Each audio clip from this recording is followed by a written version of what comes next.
Hello everyone, welcome to study tube. इस video में हम लोग इस सीरीज का पार्ट 38 देखेंगे। 37 तक हम लोग ऑलरेडी कवर कर चुके हैं। इस सीरीज में हम लोग सामान्य विज्ञान के उन सारे प्रश्नों का रिवीजन कर रहे हैं जो पूछे गए थे रेलवे ग्रुप डी 2018 के अंदर।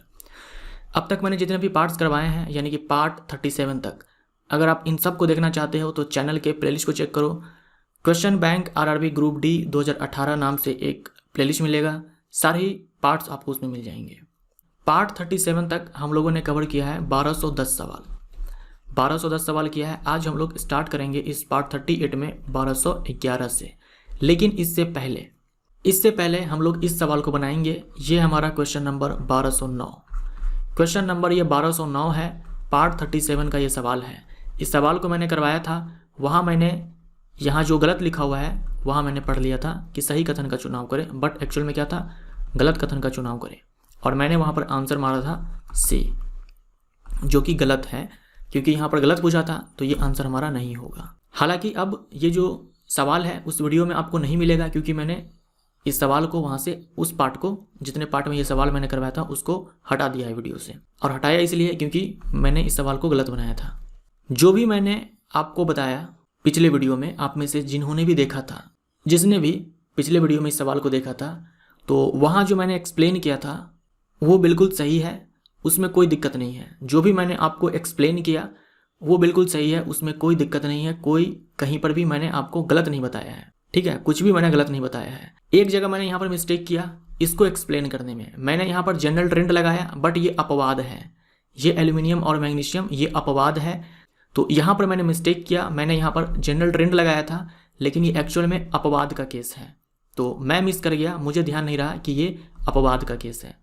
बाकी कुछ भी जो मैंने आपको वहाँ पर बताया वो बिल्कुल भी गलत नहीं है, बिल्कुल सही है, करेक्ट है। यहाँ पर मैं फिर से चीज़ों को एक्सप्लेन करता हूँ, ये मानकर चलता हूँ कि मैंने पिछले वीडियो में कुछ नहीं बताया था, क्योंकि आप में से बहुत सारे हैं जो नहीं देखे होंगे उस वीडियो में इस वाले सवाल को। आयनीकरण क्षमता यानी कि आयनीकरण ऊर्जा होता है, इसको आप आयोनाइजेशन पोटेंशियल बोल सकते हो या फिर आयोनाइजेशन एनर्जी बोल सकते हो। होता क्या है कि आपके पास कोई उदासीन परमाणु है और जब भी इलेक्ट्रॉन को निकाला जाता है तो पहले गैसियस स्टेट में इसको कन्वर्ट किया जाता है। कोई उदासीन परमाणु है, यहाँ से आपको क्या करना है, एक इलेक्ट्रॉन को निकालना है। एक इलेक्ट्रॉन को निकालना है तो एक इलेक्ट्रॉन निकालने के बाद क्या होगा, एक इलेक्ट्रॉन जाएगा तो इसके ऊपर एक प्लस चार्ज आएगा। ये मैंने एक इलेक्ट्रॉन निकाल दिया। इसको निकालने के लिए हमें देनी पड़ती है एनर्जी, क्योंकि पहली बार हम लोगों ने इलेक्ट्रॉन को निकाला है, उदासीन परमाणु से पहली बार निकाला है, तो इस वाली एनर्जी को हम लोग बोलेंगे फर्स्ट आयोनाइजेशन एनर्जी। अभी चाहो तो दूसरी बार भी निकाल सकते हो। यहाँ पर मैं क्या करूँगा, फिर से मैं एक इलेक्ट्रॉन निकालूंगा तो इसके पास आएगा प्लस चार्ज, और एक इलेक्ट्रॉन मैंने यहाँ पर निकाल दिया फिर से दोबारा। अब यहाँ पर जो एनर्जी देनी पड़ी इसे बोलेंगे आयोनाइजेशन एनर्जी सेकेंड, यानी कि दूसरी आयनीकरण क्षमता। अब मैं चाहूँगा तो फिर से इलेक्ट्रॉन निकाल सकता हूँ यहाँ से, तो इसके ऊपर तीन प्लस चार्ज आएगा। ये इलेक्ट्रॉन मैंने निकाल दिया, तो हम इसे बोलेंगे तीसरी आयनीकरण क्षमता या फिर तीसरी आयनीकरण ऊर्जा, थर्ड आयोनाइजेशन एनर्जी। यही चीज़ मैंने आपको वहाँ भी एक्सप्लेन किया था। यहाँ मैंने एक्स कोई एटम ले लिया है, वहाँ मैंने आई थिंक सोडियम लिया हुआ था, लेकिन सेम यही प्रोसेस था समझाने का। और मैंने आपसे ये भी कहा था कि हमारे आवर्त सारणी में जब हम बाएँ से दाएँ जाते हैं तो जो आयोनाइजेशन एनर्जी है ये बढ़ती है, और जब हम समूह में ऊपर से नीचे आते हैं तो आयोनाइजेशन एनर्जी ये घटती है। तो इतनी ही बातें हैं जो मैंने आपको पिछले वीडियो में समझाया था। मैंने आपसे ये भी कहा था कि ये जो तीसरी आयनीकरण क्षमता है, ये जो दूसरी आयनीकरण क्षमता है, ये आपके लेवल का नहीं है, ये पढ़ना नीट IIT वालों का काम है। सच में ये आपके स्तर का नहीं है। ये जो सवाल है सच में ये आपके स्तर का नहीं है, आपके एग्जाम के लेवल का नहीं है। आपके एग्जाम के लेवल के अकॉर्डिंग अगर मैं बोलूँ कि ये किस तरह का सवाल है, तो कुछ सवाल ऐसे होते हैं जो छोड़ देने के लिए होते हैं, उनको बनाना नहीं होता है, उसको छोड़ करके बाकी के जो सारे सवाल होते हैं उनको बनाना होता है। तो ये उसी में से एक है। ये सवाल आपके एग्जाम के लेवल पर छोड़ने वाला सवाल है, बनाने वाला नहीं है। और मैं दावे के साथ ये कह सकता हूँ कि अगर आप जो JEE मेंस की एग्ज़ाम होती है ना, मेंस यानी कि NIT कॉलेज में एडमिशन लेने के लिए जो नीट की परीक्षा होती है, अगर आप इन सब का पुराना पेपर उठा करके देख लो तो आपको पक्का मैं बोल रहा हूँ कि ये सवाल आपको कहीं ना कहीं मिल जाएगा। तो इस लेवल का ये सवाल है, इंजीनियरिंग मेडिकल एंट्रांस लेवल का ये सवाल है। लेकिन ये सवाल आप बना सकते हो, जब मैं एक्सप्लेन कर दूंगा चीज़ों को तो आप इसको आसानी से बना दोगे। अब बोर्ड वाले भी इतने सारे सवाल जो है अब तक जितने भी एग्ज़ाम हुए थे ग्रुप डी के अंदर, इतने सारे सवाल वो करवा चुके हैं कि बेचारा वो भी सोच में पड़ चुका है कि अब मैं सवाल कहाँ से लाऊं। तो हो सकता है उनके पास कोई किताब पढ़ी होगी और उस किताब में से इस सवाल को टेप दिया उन्होंने। तो चलिए हम लोग चीज़ों को समझते हैं कि कैसे हम इस सवाल को बनाएंगे। मैंने आपको ये बता दिया कि जब हम आवर्त सारणी में आवर्त में बाएं से दाएं जाएंगे, आयोनाइजेशन एनर्जी आयनीकरण ऊर्जा बढ़ती है। जब हम समूह में ऊपर से नीचे आएंगे ये घटती है। ये एक जनरल ट्रेंड है, ये एक सामान्य सी बातें हैं, सामान्य नियम आप बोल दो कि ऐसा होता है पीरियोडिक टेबल के अंदर। लेकिन हमारे आवर्त सारणी में काफ़ी सारे अपवाद भी हैं। 2018 में जब ग्रुप डी का एग्जाम चल रहा था उस समय मैंने पीरियोडिक टेबल के 3 वीडियोज़ डाले थे। वहाँ मैंने अपवाद भी करवाया था। उस समय मुझे ऐसा लगा था कि शायद मैंने कुछ ज़्यादा करवा दिया, ये अपवाद वगैरह थोड़ी ना पूछेगा इस एग्ज़ाम में, इस लेवल के एग्ज़ाम में, शायद मैंने ज़्यादा करवा दिया। बट मुझे नहीं पता था कि अपवाद से भी सवाल पूछे जा चुके हैं, जैसे कि यही आपका सवाल है और आगे भी है सवाल इस कॉन्सेप्ट पे। तब मुझे लगा कि नहीं, मैंने अच्छा किया कि करवा दिया था। तो जिन्होंने भी देखा होगा उस वाले वीडियो को वो आंसर सही मार करके आए होंगे, क्योंकि मैंने वहाँ पर एक्सेप्शन भी इंक्लूड किया हुआ था जो कि आपको कोई बताता नहीं है। यह हमारा पीरियड 3 है, यानी जो तीसरा आवर्त है उनमें ये सारे तत्व हैं। देखो आपको ये याद होना चाहिए कि तीसरे आवर्त में कौन से तत्व हैं। आवर्त 1, 2, 3, 4, यहाँ तक आपको आवर्त वाइज, पीरियड वाइज एलिमेंट्स याद होने चाहिए। कैसे याद करना है इसको? नमक, अलसी, पस, कलर। नमक, अलसी, पस, कलर, बहुत ही सिंपल है।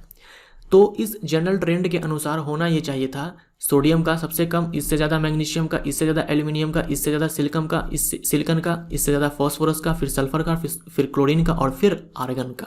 ये जनरल ट्रेंड है, ये होना चाहिए था, लेकिन ये गलत है, ऐसा नहीं होगा। देखो यहाँ पर मैग्नीशियम और एल्यूमिनियम अपने स्थान को अदला बदली कर लेते हैं, यहाँ पर सल्फर और फास्फोरस अपने स्थान को अदल बदल लेते हैं, यानी ये दोनों आपस में फ्लिप कर जाएंगे, ये दोनों आपस में फ्लिप कर जाएंगे। मैग्नीशियम का आपने सोचा था कि कम होता है एल्यूमिनियम का, बट मैग्नीशियम का ज़्यादा होता है, और यहाँ पर सल्फर के जगह पर फास्फोरस का ज़्यादा होता है। ये जो ऑर्डर है ये है आपका फर्स्ट आयोनाइजेशन एनर्जी का। जो भी आप जनरल ट्रेंड बताते हो वो प्रथम आयनीकरण ऊर्जा की ही होती है। ये हमारा है करेक्ट ऑर्डर। अब आने वाले टाइम में आप देखेंगे आपसे ये भी सवाल पूछ लिया है कि ऐसा क्यों हुआ कि फास्फोरस का ज़्यादा हो गया सल्फर से, ऐसा क्यों हुआ कि मैग्नीशियम का ज़्यादा हो गया एल्यूमिनियम से। तो ये चीज़ भी आप यहाँ पर देख लो। मैग्नीशियम परमाणु संख्या 12, एल्यूमिनियम का 13। यह है इसका इलेक्ट्रॉनिक कन्फिग्रेशन जो मैं आपको पहले बता चुका हूँ एक वीडियो बना करके कि कैसे लिखते हैं। और ये है एल्यूमिनियम का। आपको क्या करना है, इलेक्ट्रॉन निकालना है। जब भी इलेक्ट्रॉन निकाला जाता है तो बाह्यतम कोश से निकाला जाता है। बाह्यतम कोश के जो सबसे बाह्यतम उपकोश होगा उससे निकाला जाएगा। इसका जो बाह्यतम उपकोश है ये है 3s और एल्यूमिनियम का है 3p। यहाँ से इलेक्ट्रॉन उड़ाना है एक और यहाँ से एक इलेक्ट्रॉन उड़ाना है। कहाँ से उड़ाना आसान होगा, कहाँ से निकालना इलेक्ट्रॉन को आसान होगा। यहाँ देखो जो S2 है ये फुल फिल्ड है और यहाँ पर ऐसी कोई बात नहीं है। तो जो फुल फिल्ड होते हैं वो ज़्यादा स्टेबल होते हैं, यानी ये अपने जीवन में अपनी ज़िंदगी में मस्त है। ये अपने से इलेक्ट्रॉन को बाहर नहीं जाने देगा क्योंकि ये स्टेबल है, स्थिर है। ये इलेक्ट्रॉन को अपने से खोने नहीं देगा। तो यहाँ से इलेक्ट्रॉन को फिर भी अगर आपको उड़ाना है तो यहाँ पर ज़्यादा एनर्जी देनी पड़ती है। इसके साथ ऐसी कोई समस्या नहीं है।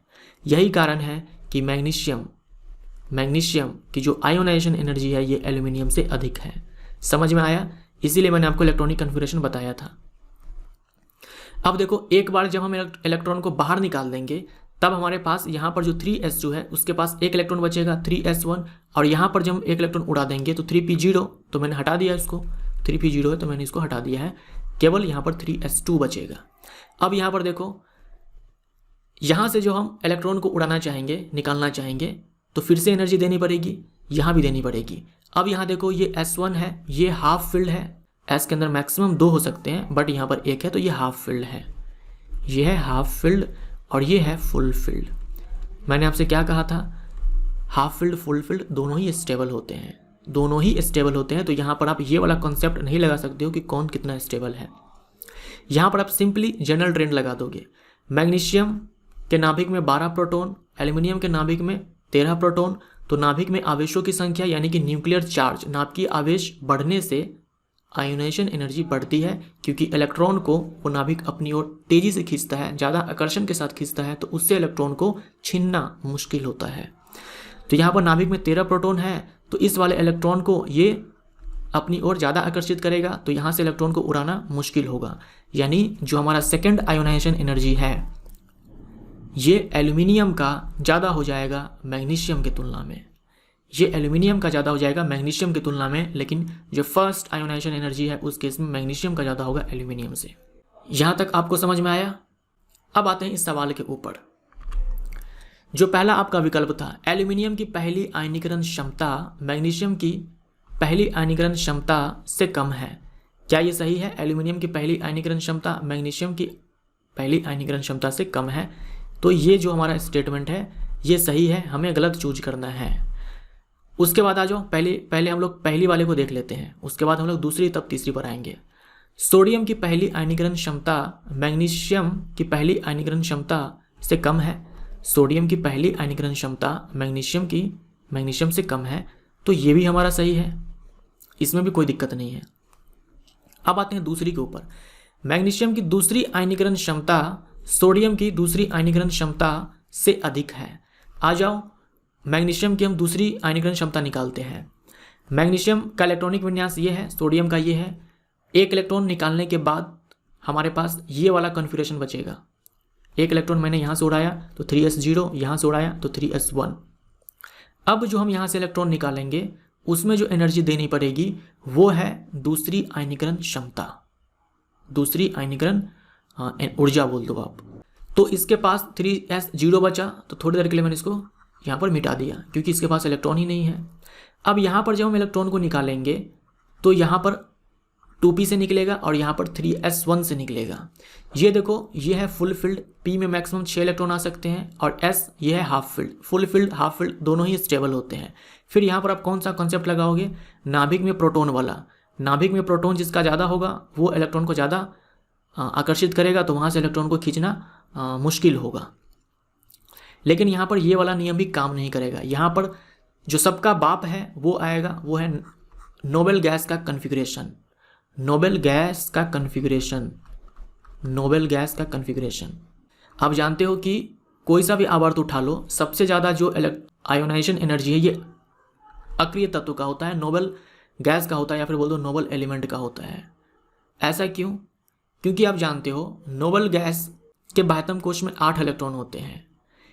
बाह्यतम कोश में 8 इलेक्ट्रॉन होते हैं, ना तो इलेक्ट्रॉन लेना यह पसंद करता है और ना ही इलेक्ट्रॉन को देना यह पसंद करता है। यही कारण है कि अपने आवर्त में सबसे बड़ा साइज लेने के बावजूद भी इसकी जो आयोनाइजेशन ऊर्जा है ये सबसे अधिक होती है। याद रखना, हर आवर्त में सबसे बड़ा जो तत्व होता है वो नोबेल गैस होता है। जो भी नोबेल तत्व होगा वो हो जाएगा। जैसे आवर्त 3 में सबसे बड़ा जो एटम है वो है आर्गन।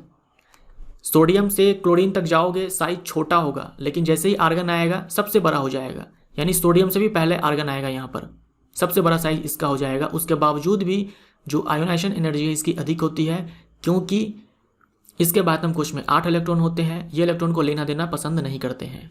तो जैसे ही नोबेल गैस कन्फिग्रेशन आया, देख लो 2, 4, 6, 10, नियोन का भी यही होता है कन्फिग्रेशन। नियोन एक नोबेल गैस है, तो यहाँ से इलेक्ट्रॉन को निकालना बहुत ही मुश्किल है, बहुत ही ज़्यादा एनर्जी हमें यहाँ पर देनी पड़ती है।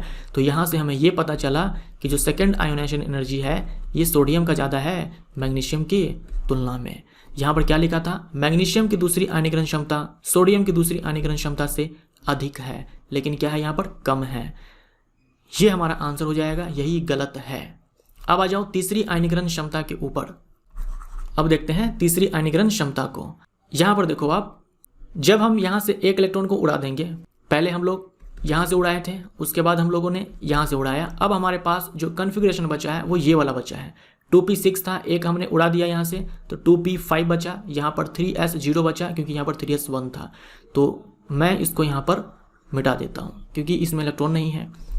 तो अब जो हम इलेक्ट्रॉन को यहाँ से उड़ाएंगे, निकालेंगे 2p5 से और 2p6 से। अब यहाँ पर देखो आप, एक तो ये फुल फील्ड है और ये फुल फील्ड नहीं है। दूसरा ये जो इससे भी ज़्यादा ज़बरदस्त वाला नियम यहाँ पर काम करेगा वो है नोबल गैस कन्फिग्रेशन। इस बार तीसरे इलेक्ट्रॉन निकालते समय जो है यहाँ पर नोबल गैस कन्फिग्रेशन काम करेगा। 2 4 6 10 जो परमाणु संख्या है या 10 जो इलेक्ट्रॉन होते हैं ये नियॉन के पास है। मतलब नियॉन का भी जो कन्फिग्रेशन होता है वो यही तो होता है 1s2 2s2 2p6। तो हम बोलते हैं कि ये नोबल गैस का कन्फिग्रेशन है और जैसे ही नोबल गैस का कन्फिग्रेशन प्राप्त होगा यहाँ से इलेक्ट्रॉन को निकालना मुश्किल होगा। तो अब इस बार जो है मैग्नीशियम से इलेक्ट्रॉन को निकालना मुश्किल होगा, मैग्नीशियम +3 से। तो हम बोलेंगे कि जो थर्ड वाले आयोनाइजेशन एनर्जी की हम बात करेंगे तो मैग्नीशियम का ज़्यादा होगा सोडियम की तुलना में। तो मैग्नीशियम की तीसरी आयनीकरण क्षमता सोडियम की तीसरी आयनीकरण क्षमता से अधिक है, ये भी हमारा सही है। तो ए भी सही है, बी भी सही है, सी भी सही है, डी गलत था। तो यही हमारा आंसर हो जाएगा। आई होप आपको ये समझ में आया होगा कि कैसे मैंने इसको बनाया है। अगर आपको नहीं समझ में आया हो तो दोबारा से देख लेना इस सवाल को। मैंने आपको डिटेल से इसलिए बताया है क्योंकि इस पे आधारित और भी सवाल है, वहाँ पर मैं आपको डिटेल से नहीं बताऊँगा, बस मैं आपको याद करवा दूंगा कि हाँ मैंने आपको ऐसा बताया था। तो काफ़ी टाइम टेकिंग ये सवाल था। तो अब आपको समझ में आ चुका होगा कि ये जो सवाल है सच में ये आपके स्तर का नहीं था। अब आते हैं आज के सवाल के ऊपर, जो हमारा पार्ट 38 है उसका जो पहला सवाल है क्वेश्चन नंबर 1211। एक हाइड्रो इलेक्ट्रिक पावर स्टेशन पर बहने वाला पानी टरबाइन घुमा सकता है क्योंकि इसमें निहित है। तो पानी बह रहा है मतलब गति है, तो गतिज ऊर्जा है जिसके कारण वो टरबाइन घूमेगा। निम्नलिखित में से कौन कथन अम्ल के बारे में सत्य है? अम्ल के बारे में बताना है। तो अम्ल स्वाद में खट्टे होते हैं, बचपन से पढ़ते आ रहे हो। अम्ल जब धातु के साथ अभिक्रिया करता है तब हाइड्रोजन गैस का उत्सर्जन होता है। ध्यान से सुनिएगा, अम्ल जब धातु के साथ अभिक्रिया करता है तो हाइड्रोजन गैस का उत्सर्जन होता है। यही अम्ल जब धातु के कार्बोनेट या फिर बाइकार्बोनेट के साथ अभिक्रिया करता है तब कार्बन डाइऑक्साइड गैस का उत्सर्जन होता है। तो ये चीज़ आप ध्यान में रखिएगा, कहाँ पर कार्बन डाइऑक्साइड और कहाँ पर हाइड्रोजन। नीले लिटमस को लाल में बदल देता है, ये भी सही है, ये भी सही है। यहाँ पर देखो H2CO2 लिखा है ना, तो यहाँ पर है H2, CO2, ये अलग अलग है। यहाँ पर एक साथ हो चुका है लेकिन ये अलग अलग है H2CO2। जलीय माध्यम में या फिर तरल अवस्था में OH- का निर्माण करते हैं, ये गलत हो जाएगा। अम्ल ये H+ देता है। सांस लेने की प्रक्रिया में डैश शामिल है। सांस लेने की प्रक्रिया में हम लोग सांस लेते हैं, छोड़ते हैं, लेते हैं उसको हम प्रश्वसन बोलेंगे, छोड़ते हैं निश्वसन बोलेंगे। रेंसिडिटी क्या है? रेंसिडिटी होता है फैट का ऑक्सीडेशन या फिर बोल दो ऑयल का ऑक्सीडेशन या फिर फैटी एसिड का ऑक्सीकरण, ऑक्सीडेशन यानी कि ऑक्सीकरण।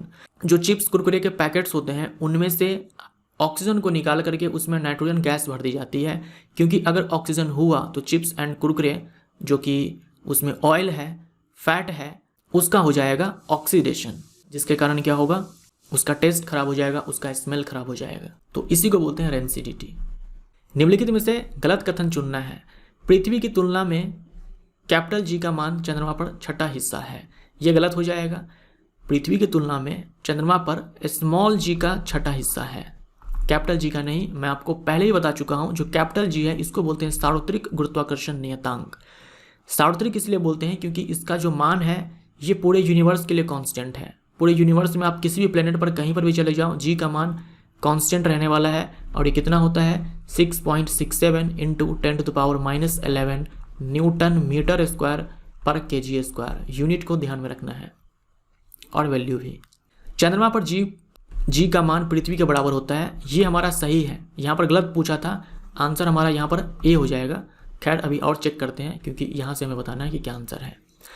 अब है 1 मीटर की दूरी पर रखे गए 2 kg और 3 kg द्रव्यमान के दो बिंदुओं के बीच गुरुत्वाकर्षण बल इतना है। जो हमारा फॉर्मूला होता है गुरुत्वाकर्षण बल का वो होता है कैपिटल G m1 m2 बट्टे में r²। m1 m2 द्रव्यमान है अलग अलग वस्तु का, और r है उनके बीच की दूरी। ठीक है, r है उनके बीच की दूरी। g का वैल्यू देखो यहाँ पर 6.67 × 10⁻11 हो जाएगा। m1 m2 का वैल्यू देखो 2 kg 3 kg दे रखा है, यहाँ पर 2 × 3 हो जाएगा यहाँ पर, बट्टे में r²। r का मान यहाँ पर 1 है तो 1 का स्क्वायर हो जाएगा। सॉल्व करके आप देखिएगा वैल्यू आपको इतना ही मिलेगा, मतलब ये भी हमारा सही हो जाएगा। द्रव्यमानों और दो निकायों के गुणनफल से बल से सीधे अनुपातिक है। मतलब यहाँ पर सवाल ये बोल रहा है आपसे कि जो ये F है ये समानुपाती है M1 M2 के, यानी M1 गुने में M2 के। क्या ये सही है? बिल्कुल सही है। आप देख सकते हो यहाँ पर ये भी सही है। हमें गलत पूछा था तो केवल A गलत है। यदि कोई वस्तु समान अंतराल में असमान दूरी तय करती है तो इसे डैश कहा जाता है। मान लो आप चल रहे थे स्टार्टिंग के 10 मिनट में मान लो आपने 2 किलोमीटर चला, फिर अगले 10 मिनट में मान लो आपने 1 किलोमीटर चला, फिर अगले 10 मिनट में आपने 1.5 किलोमीटर चला। तो क्या हो रहा है? समान समय अंतराल में आप अलग अलग दूरी तय कर रहे हो। इसे बोलते हैं असमान गति। ये हमारा राइट आंसर। निम्न में से किस मामले में कोई कार्य नहीं होता है? तो कार्य बराबर हमारा होता है F(s) cos थीटा, यही होता है। एक पवन चक्की कुएं से पानी निकाल रही है, तो पानी निकालने के लिए बल लगाया जाएगा ऊपर की ओर, तो बल लगाया जाएगा ऊपर की ओर और विस्थापन भी हो जाएगा ऊपर की ओर। तो विस्थापन और बल की दिशा जब हो तो कार्य हमारा धनात्मक होता है, मतलब कार्य यहाँ पर होगा। ठीक है, कार्य यहाँ पर होगा। एक गधा अपनी पीठ पर वजन लेकर चल रहा है, तो एक गधा है, गधे के पीठ पर अगर वस्तु रखी हुई है, गधे के ऊपर अगर कोई वस्तु रखी हुई है तो इस गधे की पीठ द्वारा इस वस्तु पर ऊपर की ओर बल लगेगा, नॉर्मल फोर्स, सामान्य बल, या फिर बोल दो अभिलंब बल। और इसका विस्थापन किधर है? इधर है, यानी गधा चल तो इधर रहा है लेकिन पीठ के द्वारा बल ऊपर की ओर लग रहा है। तो यहाँ पर क्या हुआ? बल और विस्थापन के बीच में जो एंगल है ये 90 डिग्री बना है। तो जब आप यहाँ पर थीटा की जगह पर 90 डिग्री डालोगे तो कार्य हमारा 0 आ जाएगा। तो बी हमारा राइट आंसर हो जाएगा, यहाँ पर कोई कार्य नहीं होगा। सुमन एक पूल में तैर रही है, तो सुमन अपने हाथ से पानी को पीछे की ओर धक्का मारेगी, यानी पीछे की ओर बल लगाएगी और सुमन आगे की ओर जाती है। तो यहाँ पर बल और विस्थापन क्या हुआ? अपोजिट हो गया। कार्य तो यहाँ भी होगा लेकिन इस बार ऋणात्मक होगा। एक इंजन ट्रेन को खींच रही है, तो इंजन जिस दिशा में ट्रेन को खींच रही है, जो पूरी ट्रेन है उसी दिशा में चलती है, तो बल और विस्थापन यहाँ पर सेम डायरेक्शन में होने वाला है। तो कार्य यहाँ पर होगा बट ये धनात्मक होगा। केवल एक केस है जहाँ पर कार्य नहीं होगा, वो है बी। एक विद्युत उपकरण है, 1 सेकंड में 100 जूल ऊर्जा की खपत करता है। यदि 1 घंटा चलता है तो इसके द्वारा खपत की गई बिजली की मात्रा क्या होगी? 1 सेकंड में 100 जूल बिजली की खपत हो रही है, 1 सेकंड में 100 जूल। 1 घंटा चलता है यानी कि 60 गुने में 60 सेकंड, तो कितनी खपत होगी? इसमें हम 1000 से मल्टीप्लाई करेंगे। इसी को हम लिख सकते हैं, इस पूरे वैल्यू को 3.6 × 10⁶ जूल। 1 सेकंड में 100 जूल, तो इतने सेकंड में इतने जूल। इसी को हम बोलते हैं 1 यूनिट और इसी को बोलते हैं 1 किलोवाट आवर। तो यह 1 इकाई बिजली की खपत करेगा, यानी कि 1 किलोवाट आवर विद्युत। क्योंकि कार्बन चतुसंयोजक होने के कारण और उसके सहसंयोजक बंध बनाने के कारण कार्बन डैश दर्शाता है। जो कार्बन है, एक तो ये साइज में बहुत ही छोटा है, उसके बाद कोवैलेंट बॉन्ड बनाता है और सबसे बड़ी खासियत ये है कि ये अपने ही जैसे और भी परमाणु के साथ लंबे लंबे चैन बना सकता है, बड़े बड़े अणुओं का निर्माण कर सकता है। ये कार्बन के पास खासियत है। इसी प्रॉपर्टी को हम लोग बोलते हैं श्रृंखलन। तो डी हमारा राइट आंसर हो जाएगा। निम्नलिखित में से कौन सा शरीर कोशिकाओं की 2 परतों से बना है? सिलेंट्रेटा फाइलम, जंतु जगत के अंदर संघ है सिलेंट्रेटा, इसी को निडेरिया बोलते हैं। ये जलीय जंतु है, जल में रहते हैं। इनकी शारीरिक संगठन उत्तक स्तर का होता है। इससे पहले वाला जो संघ है फाइलम है वो है पोरीफेरा बहुकोशिकीय है, लेकिन उत्तक का निर्माण उसमें नहीं होता है। कोशिका तो बहुत सारा है पोरीफेरा के अंदर, लेकिन उत्तक का निर्माण वहाँ पर नहीं होता है। पहला संघ जहाँ पर हमें उत्तक देखने को मिला वो है सिलेंट्रेटा या फिर बोल दो निडेरिया। इनमें एक देह गुहा पाई जाती है। इनका शरीर कोशिकाओं की 2 परतों यानी कि आंतरिक और बाह्य परत का बना होता है। यही सवाल आपसे पूछा गया था। इनकी कुछ जातियां हैं जो ग्रुप में रहना पसंद करती है, जैसे कि कोडल, और कुछ अकेले जैसे कि हाइड्रा। और इनके और एग्जाम्पल्स कौन से हैं? समुद्री एनिमोन और जेलीफिश। आंसर क्या होगा? हाइड्रा। बाकी के ये जो तीनों जंतु है ये है आपका फाइलम यानी कि संघ प्लेटीहेल्मिन्थस का। प्लेटीहेल्मिन्थस के जो जानवर हैं इसी को हम लोग बोलते हैं फ्लैट वॉर्म्स। ये सारे फ्लैट वॉर्म्स हैं। निम्न में से किस मामले में किसी व्यक्ति के पास अधिकतम स्थितिज ऊर्जा है। स्थितिज ऊर्जा बराबर mgh हो जाएगा।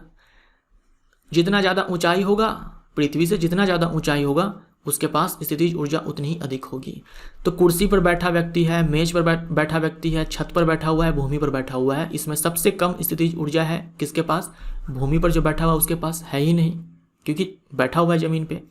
जो छत पर है वो सबसे अधिक ऊंचाई पर है, इसके पास स्थितिज ऊर्जा सबसे अधिक होगी। निम्नलिखित में से कौन ऊंचाई के साथ बढ़ता या घटता है? स्थितिज ऊर्जा ऊंचाई के साथ बढ़ता या घटता है। अब इस सवाल में कहा गया है आपके पास एक लेंस है, बोला नहीं है कि कौन सा लेंस है, आपके पास एक मिरर है।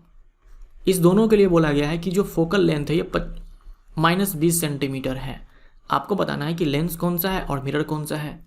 देखिए, जब फोकल लेंथ आपका नेगेटिव हो तो लेंस हो या फिर मिरर हो अवतल ही होगा, यानी कि कॉन्केव होगा। अगर यही f पॉजिटिव हो तो चाहे लेंस हो चाहे मिरर हो उत्तल होगा। हमारा आंसर यहाँ पर दोनों अवतल हो जाएगा, लेकिन बोर्ड वाले ने इसका आंसर ये दिया हुआ है दर्पण उत्तल है, लेंस अवतल है, जो कि गलत है, सही नहीं होगा।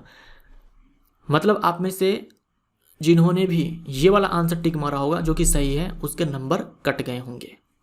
डैश एक थर्मोप्लास्टिक पॉलीमर है। पीवीसी, टेफ्लॉन और पॉलीस्टीरीन, ये तीनों एग्जाम्पल आप अच्छे से ध्यान में रखिएगा। पीवीसी यानी कि पॉलीविनाइल क्लोराइड, टेफ्लॉन और पॉलीस्टीरीन, ये तीनों एग्जाम्पल्स हैं थर्मोप्लास्टिक पॉलीमर के।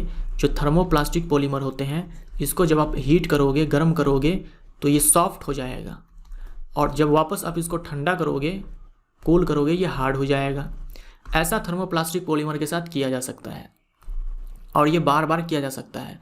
जैसे मान लो थर्मोप्लास्टिक है आपके पास, सॉफ्ट करो, उसके शेप को चेंज कर दो, आकृति को बदल दो, फिर ठंडा कर दो, हार्ड हो जाएगा। मान लो आकृति पसंद नहीं आया, आप उसको बदलना चाहते हो, वापस से उसको गर्म करो, सॉफ्ट करो और शेप को चेंज कर दो। तो ऐसा बार बार किया जा सकता है थर्मोप्लास्टिक पॉलीमर के साथ, थर्मोसेटिंग के साथ नहीं किया जा सकता है। बेकेलाइट, ये जो बेकेलाइट है ये है थर्मोसेटिंग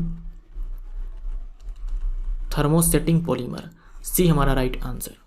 अब आपके पास ये सारे तत्व हैं, बताना है प्रथम आयनीकरण क्षमता क्रम होता है, यानी कि फर्स्ट आयोनाइजेशन एनर्जी का क्या ऑर्डर है। ये सारे जो तत्व है ये कौन से आवर्त का है? अभी आपने देखा था, ये सारे जो तत्व है ये आवर्त 3 का है। देखिए, आपको याद होना चाहिए आवर्त 1, आवर्त 2, आवर्त 3, आवर्त 4, इनमें जो भी तत्व है इनको आपको याद रखना है आवर्त वाइज। और ग्रुप के अंदर जो आपका ग्रुप नंबर 1 है, ग्रुप नंबर 2 है, उसके बाद ग्रुप नंबर 13 से लेकर 18 ग्रुप वाइज आपको तत्व याद होने चाहिए, तभी आप इस तरह के सवाल बना पाओगे, अदरवाइज आप नहीं बना पाओगे। अगर आपको याद होगा कि ये आवर्त 3 का तत्व है तभी तो आप सोच पाओगे ना, वरना आप घूमते रह जाओगे कि मैग्नीशियम कहाँ पर है, एल्यूमिनियम कहाँ पर है, और इस तरह के सवाल आप छोड़ करके आओगे। तो जो आवर्त 3 है इसमें कौन कौन से तत्व हैं देख लो एक बार फिर से। नमक, अलसी, पस कलर, आप ऐसे याद रखेंगे, नमक, अलसी, पस कलर, ये दोनों हैं एस ब्लॉक के तत्व, और ये सारे के सारे हैं पी ब्लॉक के तत्व। जो हमारा जनरल ट्रेंड है वो क्या कहता है, जब हम आवर्त में बाएं से दाएं जाते हैं आयोनाइजेशन एनर्जी बढ़ती है, जब हम समूह में ऊपर से नीचे आते हैं यही आयोनाइजेशन एनर्जी घटती है। जनरल ट्रेंड हमारा क्या कहता है, ये जनरल ट्रेंड हमारा ये कहता है। लेकिन अपवाद क्या है कि मैग्नीशियम और एल्यूमिनियम एक दूसरे का स्थान ले लेंगे, मतलब एल्यूमिनियम यहाँ पर चला आएगा और मैग्नीशियम यहाँ पर चला आएगा, यहाँ पर सल्फर पीछे चला आएगा, फास्फोरस आगे निकल जाएगा। आपको तो केवल सिलिकॉन तक चेक करना है, तो यहाँ पर देखो सोडियम का सबसे कम हो जाएगा, इसके बाद एल्यूमिनियम आएगा, इसके बाद मैग्नीशियम आएगा और उसके बाद सिलिकॉन आएगा। सोडियम का सबसे कम होगा, सोडियम का देखो यहाँ पर ज़्यादा बताया है, काट दो।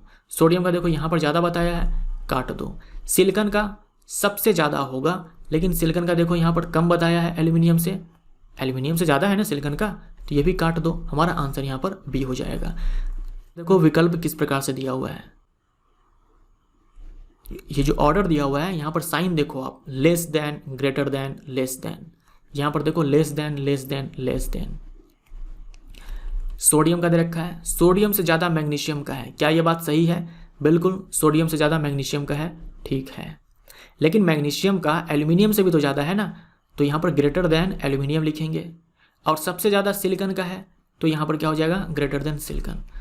तो ये जो ऑर्डर भी दिया हुआ है थोड़ा सा घुमा करके दे दिया आपको। बी हमारा राइट आंसर। जैव विविधता का आधारभूत स्रोत क्या है, फंडामेंटल सोर्स क्या है, जो वेरिएशंस आते हैं, जो विभिन्नताएं आती है, जो वेरिएशंस आते हैं, क्यों आते हैं, इनका आधारभूत स्रोत क्या है। तो उत्परिवर्तन हो सकता है, एक तो उत्परिवर्तन हो सकता है, दूसरा क्या हो सकता है, डीएनए का जब कॉपी होता है उसमें क्या हो, एरर हो जाए, और क्या हो सकता है, जीन का पुनः नियोजन, यानी कि जो जीन का रिकॉम्बिनेशन होता है, जीन का पुनः योजन होता है उसके थ्रू भी। तो ये सारे कारण हैं जिसके कारण वेरिएशंस आ सकते हैं। अंतः श्वसन के कारण, यानी कि जब हम सांस लेते हैं तो फेफड़े डैश के कारण हवा से भर जाते हैं। जब हम सांस लेते हैं, इनहेल करते हैं, तो क्या होता है, जो डायफ्राम होता है वो संकुचित होता है और नीचे की ओर आता है। देखो डायफ्राम जो है नीचे की ओर आएगा और जो आपकी पसलियां हैं ये ऊपर की ओर भागती है। डायफ्राम नीचे की ओर और पसलियां ऊपर की ओर, ताकि जो थोरेसिक कैविटी है, वक्षीय गुहा है, उनका जो आयतन है ये ज़्यादा हो जाए। आयतन ज़्यादा हो जाए तो ज़्यादा से ज़्यादा ऑक्सीजन अंदर आ पाए। और जो लंग्स होती है वो इन्फ्लेट कर जाती है। लंग्स जो है वो इन्फ्लेट कर जाती है, तो इन्फ्लेट का मतलब यहाँ पर स्फीति होगा, फेफड़ों की स्फीति। जैसे कि इन्फ्लेशन मुद्रा स्फीति, वैसे ही यहाँ पर इन्फ्लेट है यानी कि स्फीति। मान लो अगर स्फीति ना हो, यहाँ पर कुछ और ही दे रखा हो, तब फैलाव हो जाएगा। क्योंकि हम ये भी बोलते हैं इस केस में कि जो लंग्स है वो एक्सपैंड कर जाता है। जो लंग्स है दोनों ये एक्सपैंड कर जाते हैं, और एक्सपैंड का मतलब फैलना होता है। तो मान लो स्फीति नहीं हुआ, फैलना यहाँ पर लिखा हुआ है, तो आप इसको टिक मार सकते हो। कहने का मतलब ये हुआ कि ये जो स्फीति और फैलाव है, आई थिंक इस दोनों का मतलब तो एक ही है। एक्सपैंड भी करना हम बोलते हैं, तो एक्सपैंड के लिए फैलाव आता है, यहाँ पर इन्फ्लेट लिखा हुआ है तो इसके लिए स्फीति आता है। तो ये दोनों सही हो सकते हैं, बट बोर्ड की तरफ से इसका आंसर सी मारा गया है, तो चलो कोई दिक्कत नहीं है। वही जब हम सांस को छोड़ेंगे, तो क्या होगा, जो पसलियाँ ऊपर उठी थी ये वापस से नीचे आएगी, और जो डायफ्राम ये नीचे की ओर खिसका था ये वापस से ऐसे हो जाएगा, ऊपर की ओर चला जाएगा, ठीक उल्टा। और जो लंग्स है ये डिफ्लेट कर जाते हैं। अगला सवाल है, दो गेंद है, एक लोहे की गेंद है जो कि 8 किलोग्राम की है, और एक एल्यूमिनियम की गेंद है जो कि 3 किलोग्राम की है। दोनों के 20 मीटर की ऊंचाई से गिराई जाती है।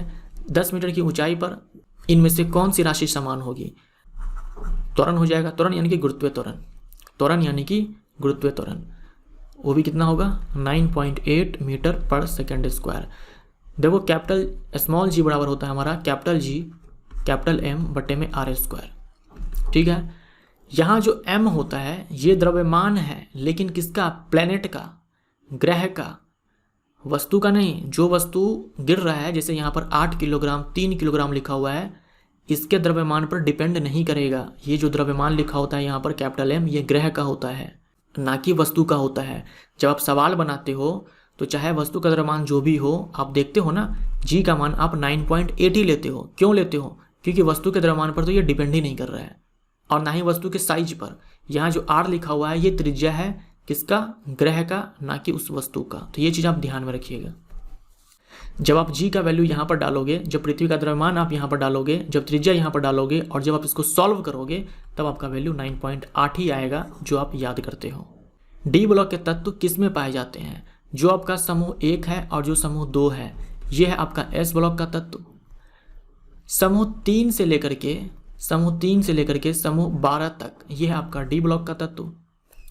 समूह 13 से लेकर के समूह 18 तक ये है आपका पी ब्लॉक का तत्व। तो दूसरे से 13 के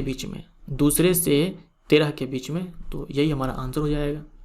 निम्नलिखित में से कौन सा मिश्रण अलग अलग किपो फनल द्वारा अलग किया जा सकता है। 2 मिश्रण है और उसको अलग किया जा सकता है फनल के, यानी कि पृथक्करण किप के द्वारा। हमारा आंसर तेल और पानी हो जाएगा। यहाँ देखो मिट्टी का तेल है, यहाँ जल है, दोनों की डेंसिटी अलग अलग है। जिसकी डेंसिटी ज़्यादा है वो नीचे है, जिसकी कम है ऊपर है। जल का घनत्व तो ज़्यादा है, जल नीचे है, यहाँ से हम जल को निकाल लेंगे, इसमें बच जाएगा तेल। नमक और पानी का अगर मिश्रण है तो पानी को उड़ा दो का मतलब वाष्पीकृत करवा दो, पानी वाष्पीकृत हो जाएगा, बच जाएगा नमक। तो इसके लिए हम वाष्पीकरण का इस्तेमाल करेंगे। अल्कोहल और पानी को अलग करने के लिए आसवन विधि होता है, एक प्रभाजी आसवन यहाँ पर होगा।